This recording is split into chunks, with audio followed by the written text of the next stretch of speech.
नमस्कार दोस्तों, स्वागत है आप सभी का आपके अपने YouTube चैनल एसजे क्लासेस पर। तो आइए आज हम पढ़ते हैं मैथ्स का चैप्टर नंबर 5। चैप्टर का नाम है समांतर श्रेणी या अर्थमेटिक प्रोग्रेशन। तो अर्थमेटिक प्रोग्रेशन का बेसिक कंसेप्ट के बारे में हम आज के इस लेक्चर में जानेंगे और उससे रिलेटेड जो क्वेश्चंस है उनको भी हम आज सोल्व करते हैं। तो आज का लेक्चर स्टार्ट करते हैं उससे पहले यदि आपने अभी तक हमारे चैनल को सब्सक्राइब नहीं किया है तो प्लीज चैनल को सब्सक्राइब कर दीजिए। और आप यदि टोटल क्लास 10th की मैथ पढ़ना चाहते हो तो चैनल को जरूर सब्सक्राइब करो और इसको अपने दोस्तों में जरूर शेयर कीजिए ताकि वो भी यहाँ से प्रिपरेशन स्टार्ट कर दे। तो आइए पहले मैं चैप्टर के बारे में बता दूं कि आज का जो चैप्टर है वो है हमारा समांतर श्रेणी।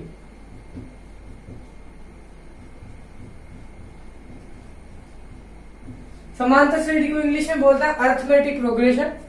यहां से हमारे बोर्ड क्लास में जो क्वेश्चन बनता है वो एक क्वेश्चन 3 नंबर का आएगा, बड़ा क्वेश्चन होगा 3 नंबर का, और एक छोटा क्वेश्चन 1 नंबर का भी यहां से कभी कभार आ जाता है।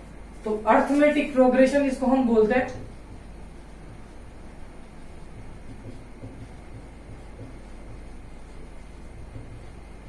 शॉर्ट में इसको हम एपी भी कह देते हैं, ए फॉर अर्थमेटिक और पी फॉर प्रोग्रेशन। तो सबसे पहले समांतर श्रेणी के बारे में जानते हैं कि समांतर श्रेणी क्या होती है। तो समांतर तो हम जानते हैं, इस शब्द से ही पता चल रहा है। यहां अंतर की बात करेगा और अंतर भी कैसा होना चाहिए, एकदम समान, समान अंतर। दूसरी एक बात, शब्द यहां पर आ रहा है श्रेणी। तो श्रेणी किसको कहते हैं, जब बहुत सारे चीजों को एकत्र करके या कलेक्ट करके हम किसी एक निश्चित सीक्वेंस में उनको रख देते हैं तो एक सीक्वेंस के रूप में होता है। तो उस सीक्वेंस को ही हम क्या कह देते हैं मैथ में, श्रेणी। अब यहाँ पर हम वस्तुओं का तो कलेक्शन करेंगे नहीं, यहाँ पर हम नंबर्स को एक सिस्टम से जमाएंगे, एक सीक्वेंस से उनको जमाते हैं। तो वह सीक्वेंस जो होता है वो कहलाता है हमारा श्रेणी। अब उन सीक्वेंस का जो डिफरेंस होता है वो यदि इक्वल आ जाए उसको हम बोलते हैं समांतर श्रेणी। जैसे फॉर एग्जाम्पल, जैसे मान लो ये कोई लाइन है या ये कोई पंक्ति है, इस पंक्ति में बहुत सारे स्टूडेंट्स बैठे हैं मान लो। अब मुझे इनका नंबर नहीं पता कि कितने स्टूडेंट्स यहाँ पर बैठे हैं। अब यदि मैं बात करूं, यहाँ पर जो स्टूडेंट है वो फर्स्ट, ये सेकंड, ये थर्ड, ये फोर्थ, ये फिफ्थ, 6, 7, 8, इस तरीके से बहुत सारे स्टूडेंट्स यहाँ पर बैठे हुए हैं। मान लो जो पहला स्टूडेंट है वो सबसे पहले पे आ रहा है, उसको ए मैं बोल सकता हूँ कि वो ए नंबर पे आ रहा है, या वो पहला जो स्टूडेंट्स है उसका नाम ए है। अब यहाँ पर हम बात करते हैं समान अंतर की, कि यहाँ पर हर एक स्टूडेंट के बीच का जो डिफरेंस है, डिफरेंस मतलब जगह बोल सकते हो आप, तो उनका जो जगह है वो बीच की हमेशा कैसी होनी चाहिए, एकदम इक्वल। और वो एक सीक्वेंस के रूप में, एक श्रेणी के रूप में यदि उनको हम जमा देते हैं, एक अनुक्रम के रूप में यदि उसको लिख देते हैं, उसको हम श्रेणी कह देते हैं। अब अंतर भी कैसा होना चाहिए उनके बीच का, एकदम इक्वल। तो यहाँ देखो, मान लो इनके बीच में 4 फीट की जगह है, तो हर एक स्टूडेंट्स के बीच में यदि 4-4 फीट की जगह है तो उसको हम बोल देंगे समांतर श्रेणी में है। जैसे हम जब पार्किंग में साइकिल वगैरह खड़ी करते हैं तो हर एक साइकिल के बीच का डिफरेंस यदि इक्वल होता है तो कई बार क्या होता है कि कोई साइकिल यदि गिर जाती है तो हर एक साइकिल जितनी भी उस लाइन में होती है वो सभी के सब आपस में एक दूसरे से भिड़ के गिर जाती है। लेकिन वो तभी गिर पाती है सब जब उनके बीच का जो डिफरेंस है हमेशा क्या हो, इक्वल आ रहा हो। यदि किसी के बीच का डिफरेंस कम या ज्यादा आ रहा हो तो ज्यादा आने पर डिफरेंस होने से कोई भी साइकिल को उस पर इफेक्ट नहीं पड़ता। तो यदि हर एक साइकिल एक निश्चित सीक्वेंस में आ रही हो, यदि उनके बीच का डिफरेंस यदि इक्वल हो तो उसको हम बोल देंगे कि एक समांतर श्रेणी में है या अर्थमेटिक प्रोग्रेशन में है।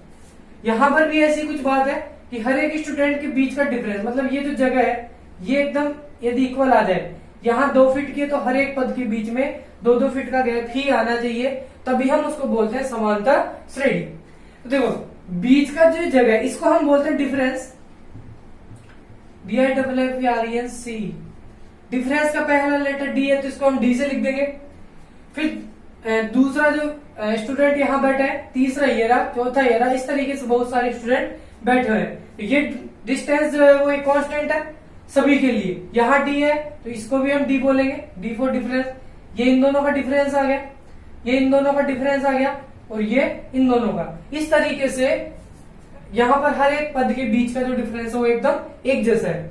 अब यदि मैं इसकी बात करूं, ये तो आ गया पहला पद जिसको मैंने बता दिया ए। अब मैं बोलूं कि दूसरे वाले स्टूडेंट के पास मुझे जाना है, तो मुझे पहले ए पर आना पड़ेगा। ए से यदि मैं डी डिस्टेंस और कवर कर लेता हूं तो मैं पहुंच जाऊंगा दूसरे वाले स्टूडेंट के पास। अब ये जो डिस्टेंस है इसमें ऐड हुई है तभी हम आगे पहुंचे, यदि पीछे आते तो डिस्टेंस माइनस हो जाती। तो ये ए में यदि मैं इस डिफरेंस को जोड़ देता हूं तो मैं दूसरे वाले नंबर के पास पहुंच जाता या दूसरे स्टूडेंट के पास पहुंच जाता हूं। इसी तरीके से यदि मैं तीसरे वाले की बात करूं तो तीसरे स्टूडेंट के पास कब पहुंचूंगा, या तो मैं पहले से चलूं तीसरे के पास, या दूसरे तक यदि मैं पहुंच चुका तो यहां से मुझे इतनी दूरी और तय करनी पड़ेगी। तो यहां पर मुझे डी डिफरेंस दिख रहा है, तो इतना डिफरेंस यदि मैं इसमें कवर कर दूंगा तो मैं तीसरे वाले स्टूडेंट के पास पहुंच जाऊंगा। तो a प्लस डी, इसमें भी एक डिफरेंस ये और ऐड हो जाए तो ये बन जाता है यहाँ पर a प्लस 2d, तो भी हम कहा पहुंच जाएंगे तीसरे वाले के पास। इसी तरीके से यदि मैं चौथे की बात करूं तो तीसरे तक तो हम a प्लस 2d चले गए। अब a प्लस 2, अब d, इसमें भी एक और डिफरेंस ऐड हो जाएगा तो हम चौथे वाले स्टूडेंट के पास पहुंच जाएंगे, तो ये बन जाता है a प्लस 3d। अब इस तरीके से पंक्ति में या हम कोई भी सीक्वेंस या श्रेणी यदि हम उसकी लिखते हैं तो उसमें हमारे को पता नहीं है कि बार के कितने पद है, या तो क्वेश्चन में दे देगा या नहीं देगा, तो हम क्या मान के चलते हैं इस श्रेणी में इन्फिनिटिव टर्म्स है। इन्फिनिटिव मतलब कोई तो उसमें फिक्स चीज होगी, तो मैं उसको कोई n नंबर मान लेता हूं कि उसमें n टर्म्स उस सीरीज में आ रहे हैं। तो मान लो इस पंक्ति में nth टर्म्स थे, मतलब n नंबर इसमें बैठे थे, n स्टूडेंट इसमें बैठे हुए थे। जब तक हमारे को फिक्स नहीं है तो हम कुछ भी मान सकते हैं, n मान लो, a मान लो, p मान लो, q स्टूडेंट मान लो, कुछ भी मान लो, अपने हिसाब से कोई भी वेरिएबल है मानना है। तो जहां पर n जो होगा वो होगी स्टूडेंट्स की नंबर ऑफ स्टूडेंट या विद्यार्थियों की संख्या। या अब यहाँ पर मैथ्स के अंदर विद्यार्थियों को ये नहीं बैठाएगा, यहाँ नंबर्स की बात करते हैं। तो नंबर्स जैसे प्राकृत संख्या हो सकती है या जो भी पद देंगे तो इनको हम बोलते हैं पद। ये पहला पद हो या दूसरा हो गया तो इनको मैथ्स में बोलते हैं टर्म्स। तो मान लो इसमें n टर्म्स है, इस पूरी सीरीज के अंदर n टर्म्स यदि आ रही है तो यहां से देखो मैं सूत्र जनरेट आपके पास करवा रहा हूं समांतर श्रेणी में किस तरीके से फॉर्मूले बनते हैं। देखो जो सबसे पहले आता है उसको तो फर्स्ट टर्म बोलते हैं, प्रथम पद बोलते हैं। इनके बीच का डिफरेंस मैंने बताया था कि हर एक पद पर कांस्टेंट होना चाहिए, डिफरेंस सेम होना चाहिए, इसको हम बोलते हैं डिफरेंस। अब ये डिफरेंस यदि दिया हुआ होता है या कई बार हमारे को निकालना पड़ता है तो डिफरेंस कैसे पता चलता है, यदि अगले वाले की यहां से डिस्टेंस में से यहां से इसकी डिस्टेंस यदि मैं घटा दूं, मतलब इसमें से इसको यदि हम सब्ट्रैक्ट कर देंगे तो हमारे पास ये बीच की जगह निकल जाएगी। तो देखो अब मैं यदि बात करूं डिफरेंस की, तो डिफरेंस कैसे निकलेगा, अगले वाले पद में से उससे पहले वाला पद सब्ट्रैक्ट करके। इसी तरीके से ये वाला डिफरेंस कैसे निकलेगा, ये इन दोनों के बीच का डिफरेंस है, तो या इसमें से यदि मैं इसको सब्ट्रैक्ट कर दूंगा तो ये बीच वाली जगह यहां से मिल जाएगी। तो देखो ये पहले पद पर आ रहा है, दूसरा आ रहा है, तीसरा आ रहा है, तो पहले वाले को मैं बोल सकता हूँ A1, दूसरे को बोल सकता हूँ A2। तो एक फोर कोई पद माना है मैंने तो A भी बोल सकते हो इसको, या इसको T भी बोल सकते हो। T4 टर्म होता है तो T से भी इसको डिनोट कर देते हैं, लेकिन ज्यादातर यहाँ पर बुक्स में A डिनोट कर रखा है तो मैंने A से डिनोट कर दिया ताकि कंफ्यूजन ना हो। देखो पहले वाले पद की यदि मैं बात करूं तो पहले वाला पद मैंने मान लिया था A, तो ये तो बन गया A। दूसरे वाले पद की यदि बात करें तो दूसरा वाला पद देखिए, इसका सूत्र मैं इधर बना देता हूं।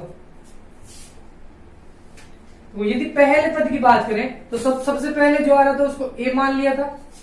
दूसरा जो पद है जिसको हम A2 बोल रहे हैं तो वो कब आ रहा है, जब इस A में D जुड़ रहा है। तो इस पहले वाले पद में जैसे ही डिफरेंस जुड़ेगा तो अगला वाला पद मिल जाएगा, तो पहले के बाद दूसरा मिलेगा, दूसरे के बाद हम जाते हैं तीसरे वाले के पास। तो तीसरा पद हमारे को कब मिलेगा, जब या तो दूसरे में डी जोड़ेंगे तब, या पहले में दो बार डिफरेंस जुड़ जाएगा तब भी हमारे को तीसरा वाला टर्म्स मिल जाएगा। तो देखो इस A प्लस डी में यदि मैं एक डी और ऐड कर देता हूं तो नेक्स्ट टर्म मिल जाएगा, तो ये बन जाएगा डी और डी दोनों मिलके 2D। यदि फोर्थ टर्म्स की बात करें तो देखो थर्ड टर्म्स हमारे पास आई है a प्लस 2d, फोर्थ हमारे पास आ जाएगा a प्लस 2d तक तो आएगा ही आएगा, उसके बाद एक और डिफरेंस इसमें ऐड हो जाएगा, तो ये बन जाता है a प्लस 3d। तो इस तरीके से हम बहुत सारे पद इसमें निकालते चलते हैं। अब यदि मैं बात करूं कि हमारी सीरीज के अंदर ये पता नहीं है ना भाई कितने टर्म्स है, तो फॉर्मूला तो हर एक ऐसा बनाना पड़ता है जो हर एक टर्म्स के लिए अप्लाई हो जाए। तो ये फॉर्मूला कोई नहीं बन रहा, यहाँ तो a प्लस 3d आ रहा है, तो ये तो केवल चौथा पद निकला है। तो मुझे तो ऐसा फॉर्मूला बनाना है जिससे कोई सा भी पद वहां से निकल जाए। तो देखो यहां से एक चीज पता लग रही है, यहाँ पर a1 था तो यहाँ पर डिफरेंस कुछ भी नहीं था, तो 0 डिफरेंस था, इसको आप लिख सकते हो 0 इंटू डी। तो a1 पहला पद कब निकला जिसमें केवल a था, जो सबसे पहले आ रहा था। दूसरा कब आया, जब पहले वाले पद में मैंने एक बार डिफरेंस ऐड कर दिया। तीसरा टर्म्स कब आया, जब पहले वाले पद में डिफरेंस 2 बार ऐड किया। देखो जो पद आपको निकालना होता है डिफरेंस उससे एक कम बार उससे मल्टीप्लाई होके ऐड होता है। तो देखो ये तीसरा पद निकालना है तो 2 डिफरेंस ऐड हो गए। ऐड हमेशा फर्स्ट टर्म में होता है, प्रथम पद में होता है। फोर्थ टर्म की बात करूं तो चौथा पद कब निकलेगा, जब मैं प्रथम वाले पद में 3 डिफरेंस जोड़ दूंगा। तो 1 डिफरेंस, 2 और 3, जैसे ही तीनों डिफरेंस कवर हुए तो हम पहुंच जाते हैं चौथे वाले के पास। तो हमेशा यहां से क्या समझ में आ रहा है कि जो डिफरेंस होगा वो जिस टर्म्स की बात कर रहे हैं उससे एक कम बार होगा। तो इसी तरीके से मैं यदि बात करूं, यदि इसमें मान लो n टर्म्स है, तो n टर्म्स के लिए यदि मैं फॉर्मूला बनाऊं, बहुत सारे टर्म्स अपने सीरीज में हो सकते हैं, तो मैंने क्या मान लिया भाई उसमें n टर्म्स है। तो n टर्म्स यदि इसमें है तो देखो पहला पद तो इसमें हमेशा ऐड होगा।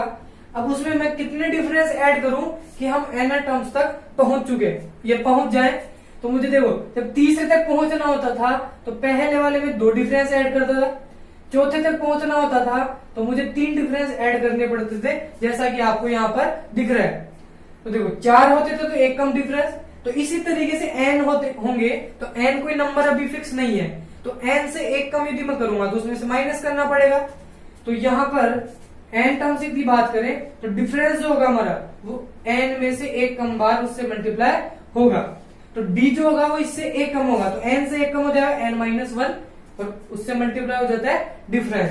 तो ये आपका एक जनरल फॉर्मूला निकल के आ गया किसी भी nth टर्म्स के लिए। कोई सा भी टर्म यदि आपको किसी सीरीज में निकालना हो तो उससे ये वाला फॉर्मूला हम बना दिए। तो देखो यहाँ पर a की बात करें तो यहाँ पर हर एक चीज को मैं डिफाइन कर देता हूं।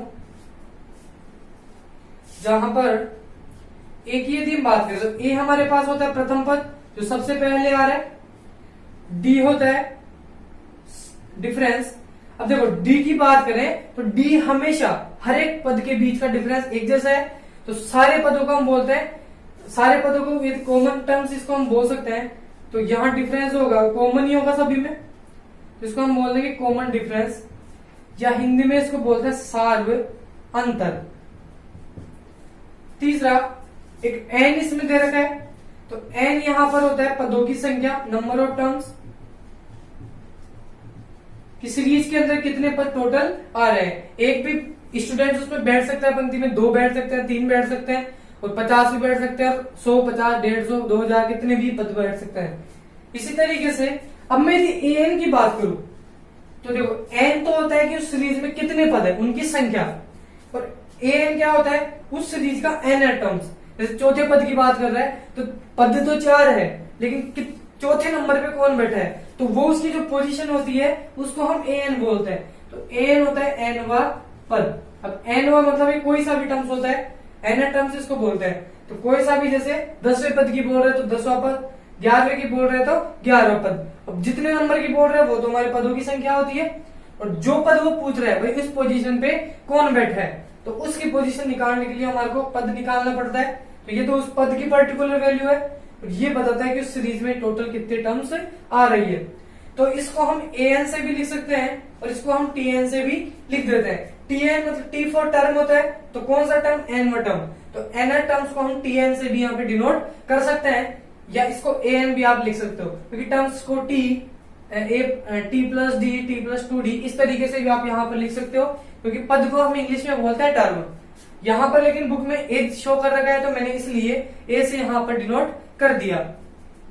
इसके अलावा अब यदि बात करें डिफरेंस की, तो फॉर्मूला तो यहां से आपको समझ में आ ही गया होगा। तो ये जो फॉर्मूला है ये बहुत इंपॉर्टेंट फॉर्मूला है आपके लिए। एक और चीज, यदि मुझे यहां से सीरीज प्राप्त करनी हो, तो कोई भी सीरीज यदि आपको बनानी हो तो सबसे इंपॉर्टेंट चीज उसमें यह होती है कि एक तो मुझे उसमें ए पता होना चाहिए, जिसको हम प्रथम पद बोल रहे हैं। यदि मुझे प्रथम पद और सार्व अंतर यदि पता लग जाए तो मैं कोई सी भी श्रेणी बना सकता हूं, उस श्रेणी से उससे पद भी निकाल सकते हैं। तो सीरीज यदि मुझे बनानी है तो सबसे पहले मुझे प्रथम पद पता होना चाहिए और पदों के बीच का जो डिफरेंस है वो कितना कितना ले वो सब भी हमारे को पता होने चाहिए। ये दोनों जैसे ही पता लगेंगे तो हम कोई सी भी सीरीज यहां से तैयार कर सकते हैं। तो पहला काम, ये जो समांतर श्रेणी है इसमें ए और डी पता होना जरूरी है। अब यदि मैं डिफरेंस की बात करूं, सार्व अंतर की यदि बात करें तो सार्व अंतर, देखो सार्व का मतलब सभी पदों के बीच का अंतर, जिसको हम बोल देंगे सार्व अंतर। और वो होता कैसा है, एकदम समान, मतलब बराबर होता है। यहाँ 5 का है तो हर जगह 5-5 का डिफरेंस ही आएगा, तभी उसको हम समांतर श्रेणी कहेंगे। अब सार्व अंतर निकलता कैसे है, मैंने बताया था सार्व अंतर निकालते हैं अगले पद में से पिछला पद घटा के। सार्व अंतर का यदि फॉर्मूले की यदि बात करूं तो कोई सा भी अगला पद ले लो, उसमें से उससे पिछले वाला या उससे पिछला पद आप बोल सकते हो, उसको यदि हम सब्ट्रैक्ट कर देंगे तो हमारे पास सार्व अंतर निकल के आ जाएगा। अब यहां से आप फॉर्मूला लिख सकते हो, एक तो ये वाला इंपॉर्टेंट फॉर्मूला है, एक डिफरेंस कैसे निकाले इसका ये इंपॉर्टेंट फॉर्मूला यहां से दिख रहा है। और ये सब चीजें भी आपको पता होनी चाहिए। जैसे एक तो कंफ्यूजन सबसे ज्यादा जो बच्चों को होता है वो एक तो एन में होता है और एन में होता है। तो इसको एक बार ढंग से वापस मैं आपको समझा दूं। देखो इसको इस तरीके से मैं लिखूं, ये मान लो 5 कोई बच्चे थे, ए बी सी डी और ई, और ये मान लो छठा भी हो गया एफ। ये 5 यहां पर बैठे थे, 5 पद थे हमारे सीरीज के अंदर। अब यदि मैं आपसे पूछूं कि यदि यहां से बताइए देख के कि जो 5वें नंबर पे बच्चा बैठा है वो कौन सा है, तो 1 2 3 4 और 5, या तो 5 है तो हम आसानी से गिन पा रहे हैं। तो इसकी जो पोजीशन है वो 5th नंबर की। तो जिस नंबर पे वो बैठा है वो नंबर तो आपको डिनोट करते हैं एन को। तो कौन से नंबर पे है, 5वें नंबर पे।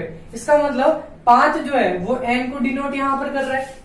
दूसरी बात, अब यदि वो ऐसा पूछे कि बताओ 5वें नंबर पे कौन बैठा है, तो जो कौन वर्ड आ रहा है, जो मुखिया वहां पर बैठा है, तो उसको हम बोलते हैं एन। मतलब उस पद का जो मान है उसको हम एन से डिनोट करते हैं। तो ये जो 5वें नंबर पे ई बैठा है उसको हम बोलते हैं A5। A5 मतलब 5वें वाला पद, इसको हम डिनोट करेंगे ए से। तो ई जो है वो तो A5 को डिनोट करता है, और ई की जो पोजीशन है कौन से नंबर पे है वो नंबर एन को डिनोट करता है, या एन उस नंबर को डिनोट करता है। तो ये सबसे इंपॉर्टेंट कंडीशन, इसमें ध्यान रखना। इसमें कंफ्यूजन हो जाता है कि पोजीशन कौन सी दे रखा है, तो उस पोजीशन पे जो बैठा है वो तो एन को शो करता है, और उस पोजीशन पे, जिस भी पोजीशन पे वो बैठा है उसकी 11 नंबर की पोजीशन है या एन टर्म्स की है, तो वो पोजीशन उसकी एन बताता है। तो ध्यान दीजिए, केवल ये इतना सा कंसेप्ट इस चैप्टर का था। यदि आपको ये समझ में आ गया होगा तो ये चैप्टर आसानी से हो जाएगा। एक और चीज, ये जो चैप्टर है ये बहुत ही इंपॉर्टेंट चैप्टर है, ये आपके कॉम्पिटिटिव एग्जाम में भी बहुत ज्यादा यहाँ से क्वेश्चन बनते हैं। तो देखिए अब हम स्टार्ट करते हैं एक्सरसाइज 5.1। उसका जो पहला क्वेश्चन है इसमें आपको बता रखा है, ये जो निम्नलिखित समांतर श्रेणियां हैं इनके प्रथम पद और सार्व अंतर आपको ज्ञात करना है। तो सबसे पहले क्वेश्चन से ये तो समझ में आ रहा है कि ये समांतर श्रेणियां हमारे को दे रखी है, तो इसका मतलब यहाँ इसमें जितने भी पद होंगे, पता नहीं है अभी तो कितने पद है, लेकिन जितने भी होंगे वो सबके सब सभी पदों के बीच का जो डिफरेंस है वो आपस में इक्वल है, क्योंकि ये बता रखा है कि ये निम्नलिखित सभी के सभी समांतर श्रेणियां हैं। अब इनको देख के हमारे को इनका पहला वाला पद, ये प्रथम पद और इनका सार्व अंतर निकालना है। तो सबसे पहले पहली वाली सीरीज की यदि हम बात करें तो प्रथम पद किसको बोलते हैं, जो सबसे पहले नंबर पे आ रहा है। तो इस सीरीज में सबसे पहले नंबर पे 6 आ रहा है, और प्रथम पद को हम डिनोट करते थे ए से। तो प्रथम पद तो हमारे पास निकल के आ गया 6, इसको हम बोल रहे हैं प्रथम पद। दूसरा, अब यदि हम बात करें सार्व अंतर की, तो सार्व अंतर मैंने बताया था किस तरीके से निकालता है। तो सार्व अंतर ये निकलता है अगले पद में से पिछला वाला पद घटा के। तो सब आप यहां से डिफरेंस निकाल लो, तो यहां से निकाल लो, तो यहां से निकाल लो, क्योंकि ये समांतर श्रेणी यदि है तो यहां पर हर एक पद के बीच का डिफरेंस हमेशा बराबर होगा। सार्व अंतर निकलता है अगला पद माइनस पिछला पद। तो अगला मतलब यदि पहला डिफरेंस निकालू तो दूसरे वाले पद में से पहले वाले पद को घटाना पड़ेगा।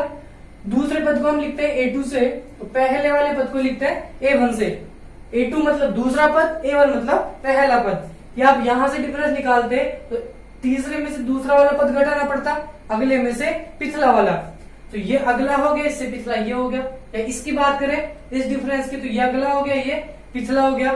इसको अगला मानते हो तो इससे पिछला हो गया। इस तरीके से आपको डिफरेंस निकालना पड़ता है। सारे अंतर को हम लिखते हैं डी से, D for difference, common difference. A2 हमारे पास दे रखा है 9 माइनस A1 हमारे पास दे रखा है 6 और इक्वल यहां से निकल के आ गया 3। तो मतलब इनके बीच का डिफरेंस जो हो गया वो 3 3 हो रहा है। तो 6 और 3 9, 9 और 3 12, 12 में 3 ऐड किया 15। और नेक्स्ट टर्म यदि इससे निकलवाता तो हम सब हर बार 3 ऐड करते चलते और कोई सा भी पद यहां से निकाल सकते हैं। जैसे कि ये पूछे यहां से 100वां पद निकालो, तो 100वां पद भी हम निकाल सकते हैं क्योंकि हमारे को A और D क्वेश्चन में पता है। इसी तरीके से दूसरा वाला देखिए, यहां पर यदि A की बात करूं, सबसे पहले नंबर पे जो आ रहा है वो A कहलाता है। ये आ रहा है माइनस का 7। इसके बाद D की यदि बात करें, D फॉर डिफरेंस, डिफरेंस निकलता है अगले वाले पद में से पिछला वाला पद घटा के। तो D निकलता है A2 माइनस A1 करके। तो A2 यहां पर आ रहा है माइनस का 9, ये फॉर्मूले वाला माइनस, और A1 हमारे पास आ रहा है माइनस का 7। तो -9 माइनस माइनस प्लस 7 जो सब्ट्रैक्ट किया तो यहां से डिफरेंस आ गया माइनस में 2। तो माइनस डिफरेंस यदि निकल के आता है तो इसका मतलब श्रेणी यदि पूरी प्लस की तो घटती हुई चलती है, और माइनस की तरफ है तो संख्याएं छोटी होती चलती है, क्योंकि माइनस में हम बढ़ते जाते हैं तो वैल्यू उनकी छोटी होती चलती है। इसी तरीके से तीसरे वाले की बात करें तो यहाँ पर फर्स्ट टर्म जो आ रही है, जो पहले नंबर पे आ रहा है वो 3/2। अब यदि डिफरेंस की बात करते हैं तो डिफरेंस निकलता है अगले पद में से पिछला पद घटा के। मतलब 1/2 में से यदि मैं 3/2 को सब्ट्रैक्ट करता हूं तो यहां से डिफरेंस निकल जाएगा 1/2 माइनस का 3/2। आप लिख देना A2 माइनस का A1। सिस्टमेटिक ढंग से इस तरीके से करते हैं। अब फ्रैक्शन वाले जो नंबर होते हैं या जो रेशनल नंबर्स होते हैं उनको हम एलसीएम लेके सब्ट्रैक्ट करते हैं। तो दोनों का एलसीएम यहां से आगे 2, ऊपर बन जाएगा 1 माइनस के 3। तो माइनस के 2/2 यहां से आ गया माइनस के 1। तो इनका जो डिफरेंस आया वो केवल आपके पास निकल के आया माइनस के 1। अब मैं और डिफरेंस यहाँ पर इसलिए नहीं निकाल रहा क्योंकि ये ऐसा कह रखा था क्वेश्चन में, क्योंकि ये एक समांतर श्रेणी है तो हमारे को डिफरेंस आगे निकालने की जरूरत नहीं है। केवल एक ही डिफरेंस से हम बता देंगे कि इसका डिफरेंस यही है।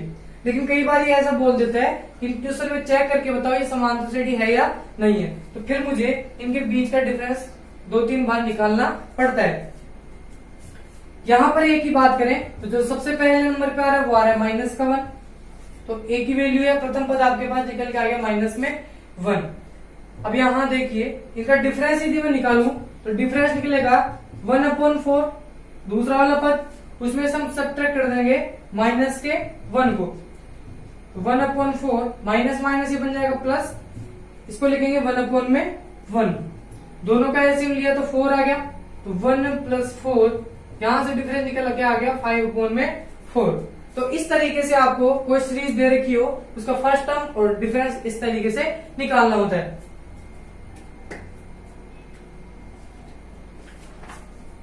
इसके बाद इसके जो क्वेश्चन कुछ बच गए उनको आप लोग कर लेना, इजी है बिल्कुल। इसी तरीके से सभी क्वेश्चन सॉल्व करना।